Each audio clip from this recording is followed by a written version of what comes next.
Hai, aku Dia. Aku mau sharing tentang relationship audit. Nah, relationship audit itu apa?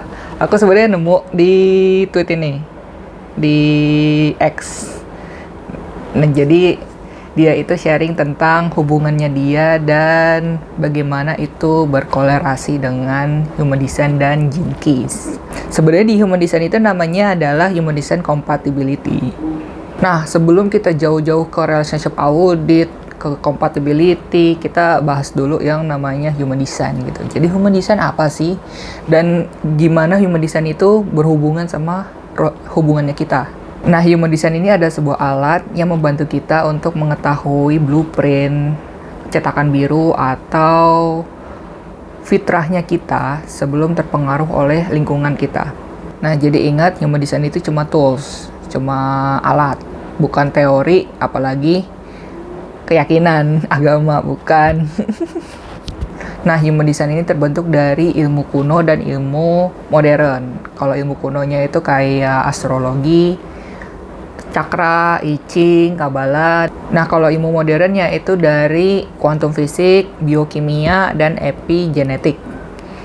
Gitu. Kalau kalian mau tahu human design kalian bisa cek di Jovian Archive atau linknya ada di deskripsi. Lanjut, apa pentingnya human design buat kita?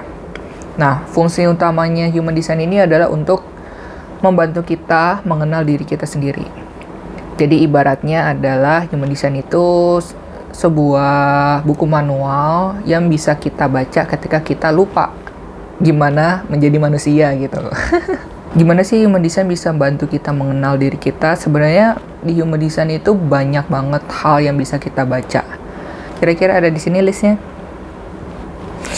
Ini tuh baru hal yang fundamental di human design gitu, yang udah ada di textbooknya. Belum lagi kayak use case-nya gitu, kayak penggunaan dari berkasus gitu. Contohnya kayak compatibility, tentang hubungan, dan bahkan sampai ke bisnis gitu. Oke, sekarang kita bahas tentang relationship audit atau compatibility.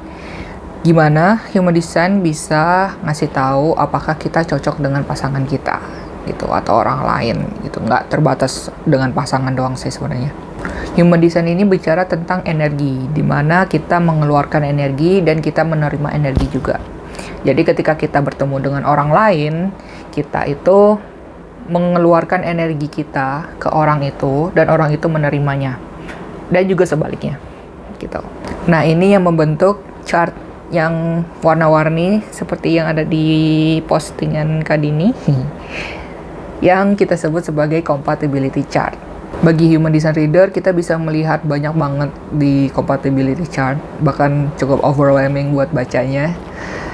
Tapi intinya adalah kita sebagai human design reader bisa melihat siapa yang mendominasi secara energinya, terus bagaimana kita melekat satu sama lain atau menarik satu sama lain, jenis energi apa yang kita inginkan gitu, yang kita harapkan dari pasangan kita, dan kecocokan energi kita secara general sih.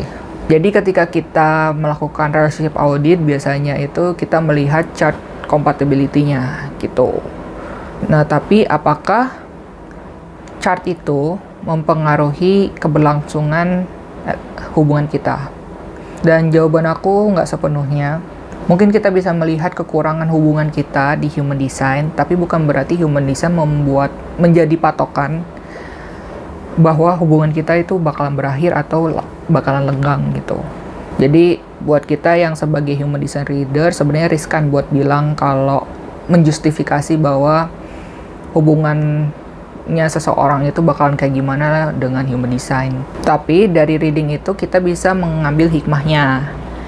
Jadi kita bisa mengerti kekurangan, kelebihan, keinginan, dan harapannya pasangan kita gitu. Jujur aku belum mendalami compatibility chart karena ngelihat chart satu orang aja itu udah pusing banget, apalagi ngelihat dua chart menjadi satu. Tapi Kak Dini di X itu bersedia buat melakukan relationship audit gitu dengan human design dan bahkan dengan Gene Key gitu. Jadi kalian bisa kontak Kak Dini di X Dan kalau kalian tertarik mengeksplor tentang diri kalian dengan aku pakai human design, kalian bisa kontak aku di Instagram @aromdiarom atau kontak lainnya ada di deskripsi. Thank you for watching. See you in the next video. Bye bye.